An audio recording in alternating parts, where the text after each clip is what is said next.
आज का ये जो पर्व है, जो कि महाशिवरात्रि का पर्व है, ये रात हम सभी के लिए कल्याणकारी हो, क्योंकि आर्य समाज की इस परंपरा के अंदर, दयानंद की इस परंपरा के अंदर इसको हम बोध रात्रि के रूप में मनाते हैं कि ये बोध रात्रि है। और एक मूल शंकर नाम के बालक को एक बोध हुआ कि जिस शिव की तलाश में तू बैठा हुआ है वो वास्तविक नहीं है, यथार्थ नहीं है। वैसे तो होने के लिए बहुत सारी घटनाएं हमारी और आपकी लाइफ में होती हैं, लेकिन उन घटनाओं से हम अपने आप को कितना उद्बुद्ध कर पाते हैं, कितना जागृत कर पाते हैं, ये हमारे विवेक के ऊपर आधारित होता है। परंतु उस छोटे से बच्चे को जब ये समझ आया कि जिस शिव के इंतजार में तू बैठा है, जिसके लिए पूरी रात तू जागा हुआ है, वो यथार्थ नहीं है, यथार्थ कुछ और ही है, तो इस शिवरात्रि को बोध रात्रि के रूप में आर्य समाज की परंपरा ने मनाना शुरू किया कि ये बोध रात्रि है। और बोध जब हुआ तो वो जो मूल शंकर नाम का बालक था, वो आगे जाकर अपनी तपस्या के आधार पर, अपने ज्ञान के आधार पर स्वामी दयानंद सरस्वती के रूप में निकलकर हमारे समाज में आता। और समाज के अंदर जो पाखंड था, जो अनाचार था, जो अंधविश्वास था, जो कुरीतियां थीं, और उस समय जो स्पेशली करके ब्रिटिश साम्राज्य था, उस समय जो साहित्य का प्रकाशन करना है, वेदों का भाष्य करना है, अन्यों से शास्त्रार्थ करना है, राजाओं से संपर्क करना है, और राजाओं को सही राह दिखाना है, और शास्त्रार्थ करके समाज में यथार्थता का स्थापन करना है, ये सारी की सारी चीजें वह मूल शंकर जो बालक था वो दयानंद बनने के बाद इस समाज में करता है, और समाज को एक नई दिशा और दशा दोनों देता है।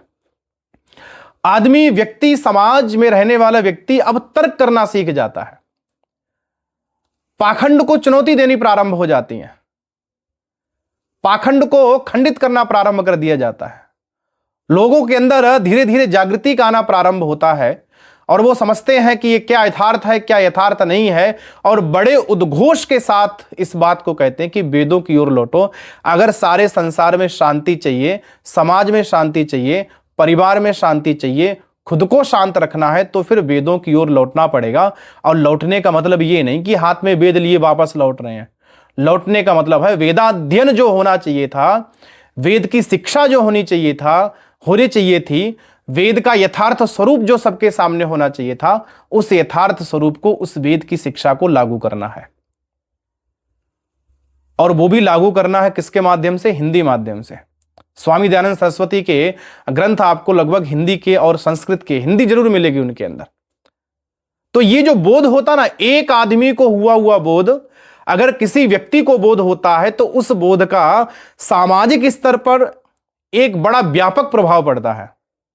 और जब उन्होंने आर्य समाज की स्थापना की, और आर्य समाज की इस परंपरा के अंदर जहां बड़े बड़े दिग्गज विद्वान हुए और बड़े बड़े शास्त्रार्थ महारथी हुए, जिन्होंने शास्त्रार्थ किए, समाज में सत्य की स्थापना की, सत्य का प्रतिस्थापन किया, और इसके साथ साथ जो पाखंडी वर्ग था या जो अंधविश्वास की परंपराओं को मानने वाले लोग थे, उनके अंधविश्वासों को खंडित किया, उनको यथार्थ स्वरूप दिखाया, तो एक व्यक्ति के जागने का या एक व्यक्ति के जागृत होने से, एक व्यक्ति के बोध होने से पूरे समाज को इसका बड़ा लाभ होता है। वेद मंत्र कहता, यो जागार तम ऋचा कामयन्ते। जो जागृत होता है, ऋचाएं कामना करती हैं, विचार कामना करते हैं। ऐसे आदमी के पास, ऐसे व्यक्ति के पास जो विचार हैं, वो विचार सारे समाज को श्रेष्ठ रास्ता देने वाले होते हैं। लेकिन आज बड़ी मना तो हम लेते हैं, हम आज भी उनका बोध दिवस उसी रूप में मना रहे हैं, उतना ही धूमधाम से मना रहे हैं, और बहुत सारे काम करते हैं, बहुत सारे प्रवचन होंगे आज के दिन, बहुत सारे गीत संगीत होंगे, बहुत सारे कुछ और भी होगा। लेकिन इतना होने के बावजूद भी हमें यह विचार करना पड़ेगा कि जिस जागृति की उन्होंने बात की, जिस जागरण की बात की, क्या उस जागरण में हम आज भी हैं या नहीं हैं? ऐसा तो नहीं कि हम सोए हुए को भी अपने जैसा जागृत मान रहे हैं। जैसे आदमी को स्वप्न नहीं आता, स्वप्न में व्यक्ति सोचता है कई बार कि मैं जाग रहा हूं, क्या मेरे साथ ये सचमुच हो रहा है या नहीं हो रहा है। तो ऐसा तो नहीं कि हम स्वप्न में सोए पड़े हैं और हमें ये दिखाई पड़ रहा है कि हम जाग रहे हैं, वास्तव में हम जाग नहीं रहे होते हैं। और ये कैसे देखेंगे, ये देखना है कि क्या दयानंद की जो परंपरा थी और उनकी स्वयं की परंपरा नहीं, वो एक उद्घोषणा करते हैं कि मेरी स्वयं की कोई परंपरा नहीं है। ऋषि ब्रह्मा से लेकर ऋषि जैमिनी पर्यंत जो परंपराएं रही हैं, जो शास्त्रीय परंपराएं रही हैं, जो वैदिक परंपराएं रही हैं, मैं तो केवल उनकी प्रतिस्थापना करने के लिए आया हूं। मेरा अपना कोई सिद्धांत, अपना कोई मत नहीं है। जो वैदिक मत है वही मेरा मत है, जो वेद का मार्ग है वही मेरा मार्ग है। तो क्या जिस परंपरा को लेकर उन्होंने स्थापित किया, जिस परंपरा को उन्होंने स्थापित की, क्या आज वही परंपरा हमारी भी है? क्या जो वेद का मार्ग है वो हमारा भी मार्ग है? क्या जो ऋषि दयानंद का मार्ग है वो हमारा भी मार्ग है?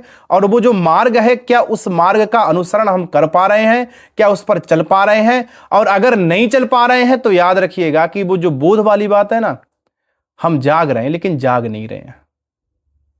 ठीक है, आंखें तो खुली पर जाग नहीं रहे हैं। इसलिए ऋषि दयानंद का जो बोध है, वो बोध हमें इस बात को सिखाता है कि वास्तव में जो सिद्धांत है ऋषियों के, क्या हम उस पर चल रहे हैं। चाहे वो व्यक्तिगत स्तर पर सिद्धांत हो, चाहे वो पारिवारिक स्तर का सिद्धांत हो, चाहे वो सामाजिक स्तर का सिद्धांत हो। और अगर नहीं चल रहे हैं तो फिर बोध रात्रि मनाने का, ऋषि दयानंद की जय बोलने का कोई औचित्य नहीं रह जाता है।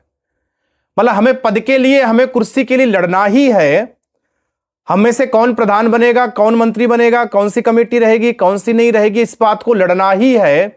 अगर हम अपने आर्य समाज के अंदर अपने नाती पोता, अपने बच्चों को, अपने परिवार के व्यक्तियों को नहीं ला सकते, अगर जो सत्य सनातन है, जो सत्य है, जो यथार्थ है, उस यथार्थ से अगर हम अपने आप को, अपने परिवार को, अपने बच्चों को, अपने नाती पोतों को, अपने अन्य रिश्तेदारों को नहीं जोड़ सकते, अगर हम उसके बारे में ज्ञान नहीं करा सकते, बता नहीं सकते, हमें सबके सामने बताने में शर्म आती है, सबके सामने कहने में शर्म आती है, अगर हम उस शिक्षा व्यवस्था को जो ऋषि दयानंद सरस्वती ने सत्यार्थ प्रकाश से लेकर संस्कार विधि से लेकर ऋग्वेदादि भाष्य भूमिका में जिस शिक्षा पद्धति का प्रतिपादन किया और कहा कि अगर ऐसी शिक्षा पद्धति पढ़ोगे, अगर आर्ष ग्रंथों को पढ़ोगे तो एक गोता लगाओगे और बहुमूल्य मोतियों को पाओगे। अगर हम इस शिक्षा पद्धति को, इस परंपरा को अपने आप में, अपने बच्चों में, अपने स्वयं के परिवार में लागू नहीं कर सकते हैं तो याद रखिएगा ये बोध नहीं है, अबोध है।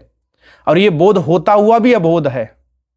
केवल इतना उद्देश्य नहीं था कि आप दूसरों का खंडन कर लें, इतना उद्देश्य नहीं था ऋषि दयानंद का कि अपना कुछ नहीं पता है लेकिन दूसरे के खंडन करने में डटे पड़े हैं, दूसरे की चीजों को समाप्त करने में या उनकी बातों को खत्म करने में लगे पड़े हैं, दूसरे की जो गलत परंपरा है उसको खंडित करें, लेकिन अपने पास कुछ नहीं है, अपने अंदर कुछ नहीं है। तो याद रखिएगा ये बोध नहीं, ये अबोध है। या यूं मानो ये बोध होते हुए भी बोध नहीं है। इसलिए ऋषि दयानंद की ये जो बोध रात्रि है ना, इसको हमें विचार करना पड़ेगा कि वास्तव में ये रात हमारे लिए कल्याणकारी हो। ये रात जो ऋषि दयानंद की विचारधारा है, जो उन्होंने अपने ग्रंथों में प्रतिपादित की है, और हम उस अगर विचारधारा को मानने वाले हैं तो हम उसको यथार्थ रूप में स्वीकार करने वाले बने, उसको मानने वाले बने। और अगर हम नहीं मान पा रहे हैं, नहीं स्वीकार करने पा रहे हैं, तो केवल नाम के पीछे आर्य मात्र लिख देने से, आर्य समाजों के साप्ताहिक सत्संग में जाकर कुछ बातें कहने से, कुछ बातें सुनने से कुछ नहीं होने वाला है। इसलिए हमें ऋषि दयानंद की उस परंपरा को स्वीकार करना पड़ेगा, इस बोध की परंपरा को जानना पड़ेगा। सभी को नमस्ते जी।